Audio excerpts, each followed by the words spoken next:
गुरुदेव, आपके चरणों में कोटि कोटि प्रणाम। गुरुजी, कभी कभी पूजा करने में मन नहीं लगता, फिर भी नित्य कर्म हेतु पूजा करते हैं। क्या इस प्रकार की गई पूजा फलदायी है? हाँ, व्यर्थ तो नहीं जाएगी। व्यर्थ तो कोई कर्म नहीं जाता, चाहे पाप कर्म हो चाहे पुण्य कर्म हो। ये तो भगवत पूजा है, ये कैसे व्यर्थ चली जाएगी? पर यदि भाव से किया जाए तो बहुत जल्दी और ज्यादा लाभ मिल जाएगा।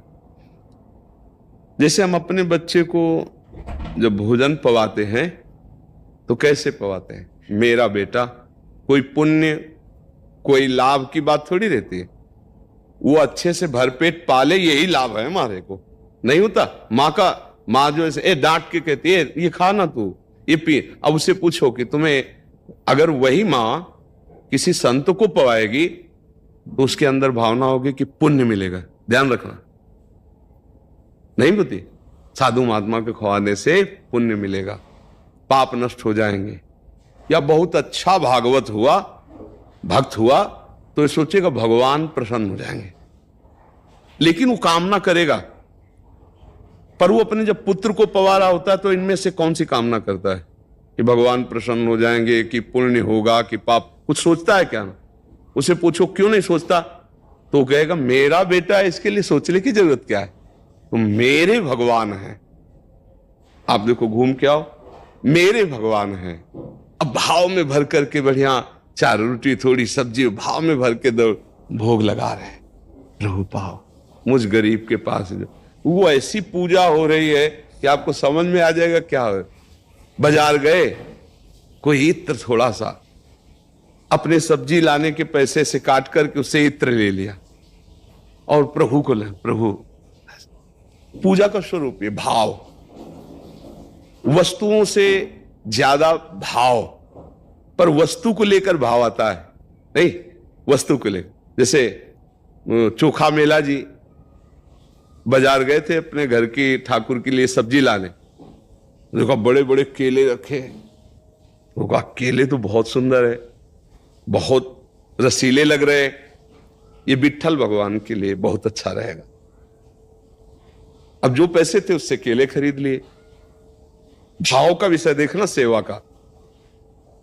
दरवाजे पे गए, अंदर तो निषेध था उनके लिए।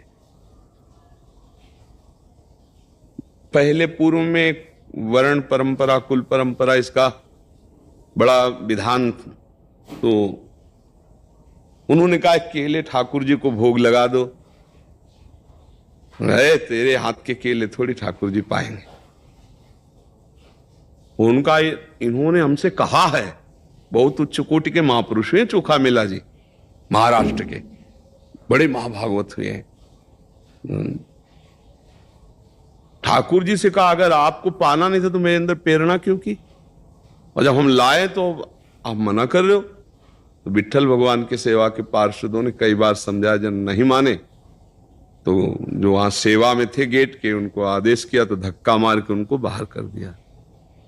अब वो अंदर से देखो भाव का खेल, अंदर से बड़े दुखी हुए कि प्रभु जब जानते थे कि मैं इस कुल में जन्मा हूं तो आपने प्रेरणा क्यों की? और क्या मैं आपका नहीं हूं? आज इसका निर्णय कीजिए। नहीं, मेरी समझ में नहीं आ रही ये बात आपकी कि ऐसा आपने क्यों किया। पहले प्रेरणा की, फिर धक्का मार के बाहर निकलवा दिया। तो आप जानते नहीं थे प्रेरणा करते समय कि मैं कौन हूं? क्या मैं आपका नहीं हूं? या तो आप हमारे अंदर इस बात प्रश्न का समाधान कीजिए, नहीं तो हम अंदर से बहुत चिंतन हमारा बिगड़ रहा है। क्योंकि आपने प्रेरित किया है, मुझे पता है, आपने मेरे से कहा है। मेरा संकल्प नहीं था, मेरी इच्छा नहीं थी। कमरा बंद किया और कहा अन्न जल का त्याग कर देते हैं, जो हमारे इष्ट है वही जब धक्का लगवा दिए तो फिर हमारा जीना किस काम का? कोई अन्न जल नहीं पाऊंगा और शरीर को ऐसे उनका नाम जप करते हुए पूर्ण करूंगा। महाभागवत। अब ठाकुर जी को कैसे चैन पड़ सकती भला? रात्रि में जब शयन हुआ तो दरवाजा खटखटाया जाके, चोखा मेला जी, चोखा मेला जी। इतना अमृत में गंभीर शब्द था कि कौन, ये पूछने की हिम्मत नहीं हुई। दरवाजा खोला तो देखा अद्भुत कांति। भगवान द्वारिकाधीश ही तो विट्ठल भगवान है।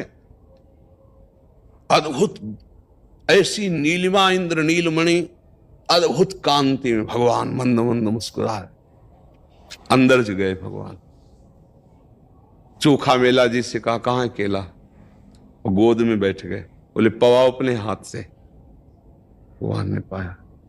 इसके बाद जब 4 रह गए तो बोले रोको, पीतांबर में हमारे बांधो, रुक्मिणी जी को ले जाएंगे, तुम्हारे जैसे प्रेमी के हाथ। प्रभु आपकी लीला बड़े विचित्र, वहां धक्का लगवा रहे, यहाँ के गोद में पार ले गए। रुक्मिणी जी को पवाया कि मेरे बहुत प्रेमी भक्त के केले हैं, और छिलके आंगन में फेंक दिए, और अंदर से सिटकिनी लगा दी विट्ठल भगवान ने। अब जब सुबह दरवाजा तो बाहर से ताला खोला गया तो अंदर से बंद था, अंदर से भगवान के सिवा और कोई ताला ही हुआ। अब समझ में आया कि कोई वैष्णव अपराध बन गया जिससे भगवान नाराज है। विनय की प्रार्थना की, बहुत रोए, तब अंदर से आवाज आई, आप जाओ कीर्तन करते हुए चोखा मेला जी को डोली पे बैठा लो, पालकी पे, और वो जब आकर यहां बोलेंगे तब दरवाजा खुलेगा। हजारों भक्त दर्शन के लिए खड़े। ऐसा ही करना पड़ा, जिन लोगों ने धक्का लगाया था ना, वो पालकी लेके गए, पैर पड़ के जबरदस्ती विनय करके उसमें बैठा ले, और कीर्तन करते हुए विट्ठल विट्ठल विट्ठल। जब आकर उन्होंने कहा जय जय, बड़ी विचित्र लीला है, खोल दो दरवाजा। दरवाजा खोल, अंदर गए तो छिलके पड़े देखे पुजारी। बोले जय जय, छिलके? बोले हाँ, चोखा मेला जी के केला हमने भी पाए, और रुक्मिणी जी के लाए थे, वो पाए थे, छिलका बाहर फेंक दिया आंगन में। तब उनको समझ में आया कि भक्त के भाव की कितनी बड़ी महिमा है। यदि हम थोड़ी सी भी सेवा करते हैं, थोड़ा प्यार से करें, अपने जैसे पुत्र को पवाते हैं, अपने जैसे प्रियजन को पवाते हैं, ऐसे भगवान को गैर मान के मत पवाओ कि पवा रहे तो पुण्य होगा, लाभ मिलेगा कि नहीं। हमारी प्रार्थना मानिए, बहुत बड़ा लाभ इससे मिलेगा। हम भगवान को अपना नहीं मानते, तभी हमारे अंदर आता है कि भगवान को भोग लगा, इसका फल मिलेगा कि नहीं, एक धूप बत्ती लगा, इसका फल मिलेगा कि नहीं। आप समझ रहे ना, भगवान को कपड़ा अर्पित किया, फल। यार भगवान ने तुमको मनुष्य तन दिया, सब कुछ भगवान ने तुम्हें दिया। आप विचार करके देखो, ये तो केवल भगवान की प्रसन्नता के लिए हम कर रहे हैं, उन्हीं की दी वस्तु। कैसे? कई बार बताया, जैसे आप बाजार से 4 सेव लाए, आपके 4 बेटे हैं, चारों को दे दिया। एक बेटा सेव लेकर दौड़ के आया और आपके गोद में चढ़ के आपको भोग लगा, पापा पाइए, आपको कैसा लगेगा? हृदय भराएगा कि नहीं? आप उसके हाथ से छीन के अपनी गोद में बैठाल के स्वयं पवाएंगे। चारों तुम्हारे, लेकिन इसको जो प्यार मिलेगा वो 3 को नहीं मिलेगा। 3 तो खा रहे हैं सेव, और चौथे को प्रेम से। त्वदीयम वस्तु गोविंदम तुभ्यमेव समर्पये। प्रभु के द्वारा दी वस्तु जब प्रभु को अर्पित करते हैं तो ऐसे प्रसन्न हो जाते हैं, जैसे वो पिता प्रसन्न हो गया। यद्यपि दी हुई उन्हीं की वस्तु है, पर जब उनको तो वापस वो दे देते हैं ना। एक कौरा भी तो नहीं पाते ना, जीव कते थाल वापस आती है, वो हाथ से छीन के ऐसे पिता पवाने लगा रहे और गोद में बैठा। ऐसे ही भगवान का प्यार मिलता है।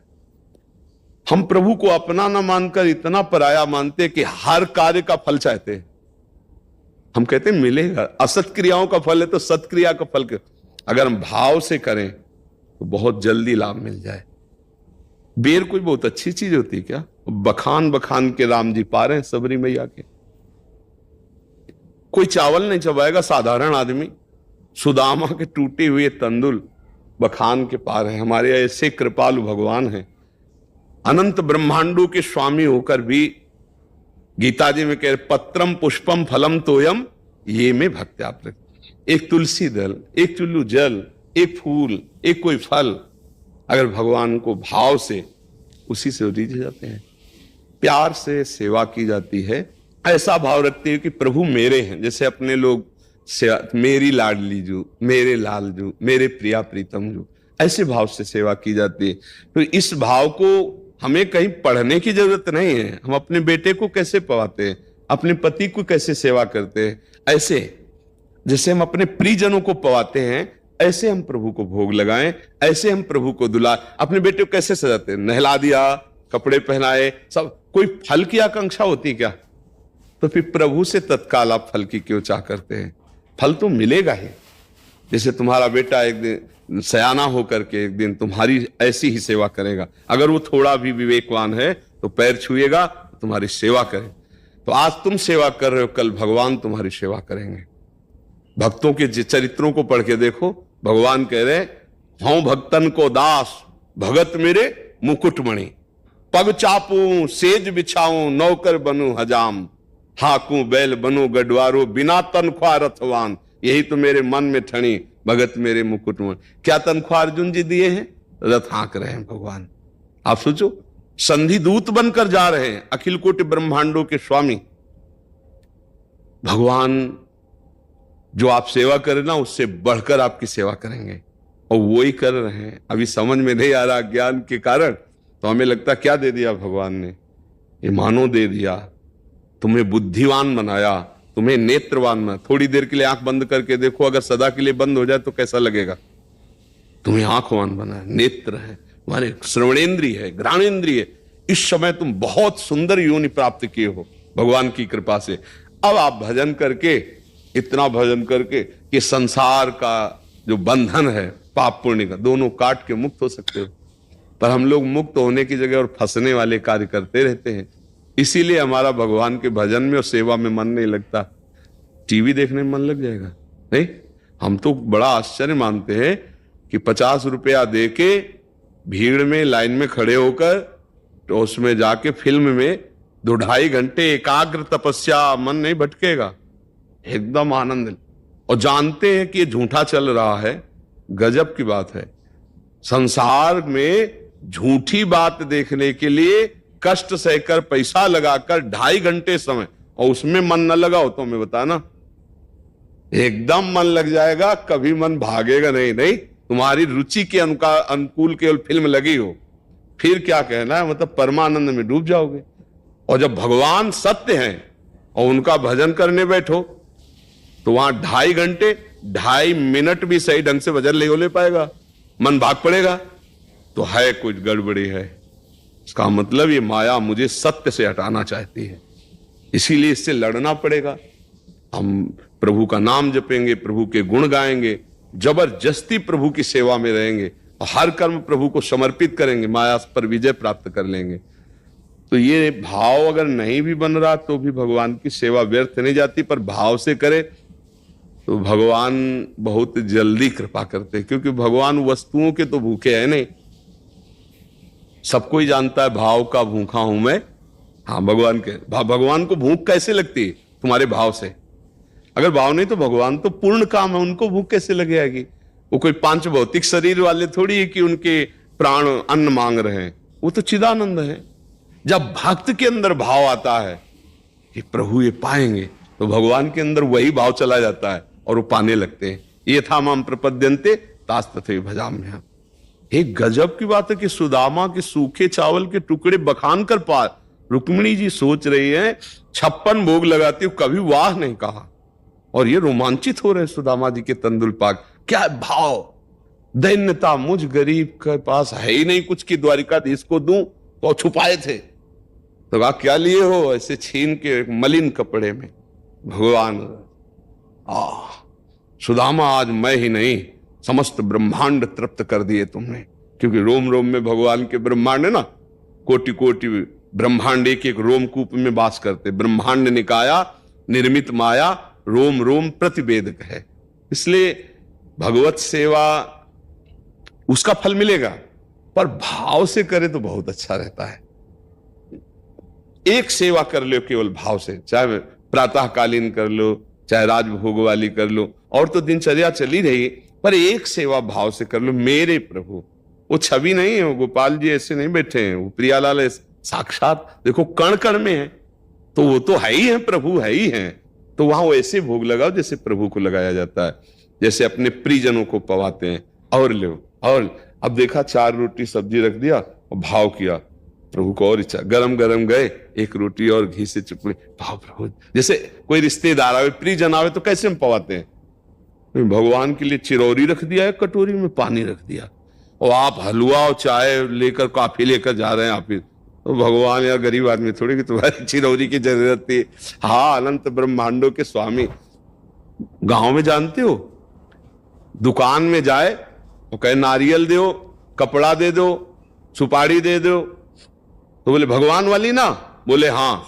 तो जो कतरने वाले खाने वाले नहीं लेते हैं वो अगर अलग रखा जाता है, वो भगवान की सुपारी होती है। जो नारियल सूख गया है, जो नारियल, वो नारियल रखा जाता है। और एक कपड़ा आता ही है वो सत्यनारायण की कथा वाला, बोले कथा वाला कपड़ा चाहिए, मतलब सबसे घटिया कपड़ा, अब वो भगवान को समर्पित करे। तो ऐसे भगवान को भैया नहीं चाहिए कोई सामग्री। उनके नारियल के देखो बगीचे वो प्रकट किए हुए हैं, उनके पास कुछ कमी है? अनंत ब्रह्मांड उन्हीं के द्वारा। तो हाँ, अगर थोड़ी भी वस्तु भाव में भर करके तो वो भगवान स्वीकार कर लेते हैं। तो ऐसी सेवा में विशेष लाभ नहीं मिलता कि भगवान के लिए कम पैसे वाली ऐसी निकृष्ट वस्तु, और अपने लिए अगर वही कहा जाए कि आप ये सुपारी, आप ये वस्तु का प्रयोग करेंगे, नहीं। दुकान वाला अलग रखता है, गांवों की बात हम कह रहे हैं, क्योंकि उस समय गांव का एक लालटून होता है, वो सत्यनारायण की कथा के लिए होता है। जो सूखा नारियल होता है सत्यनारायण की कथा के लिए होता है। जो अंदर से खोखली सुपारी होती है सत्यनारायण के लिए होती है। हमें लगता है ऐसी पूजा तो करनी ही नहीं चाहिए। एक बार 24 घंटे में अगर आप कर सकते हो तो भाव से कर लो। जो भी तुम्हारे पास रूखा, आज तक हम देखा है भक्त चरित्रों में कि एक बाजरे की रोटी लेकर रोते हुए पवाया तो भगवान पाए, धन्ना जाट भगवान पाए। तो हमें लगता है अगर हम भाव से 2 रोटी और सब्जी कुछ भी ऐसे नमक ही रख दो, हमारे प्रभु इतने कृपालु, अगर भाव है वास्तविक आपके पास नहीं तो आप नमक और रोटी रख के ऐसे कर दोगे, अखिल कोटि ब्रह्मांड नायक प्रसन्न हो जाएंगे। भाव भगवान देखते हैं। बस भाव से अगर करे तो बहुत अच्छा है, अगर नहीं भाव बन रहा तो करता रहे तो भाव बन जाएगा। करते करते कभी भगवान कृपा कर दे।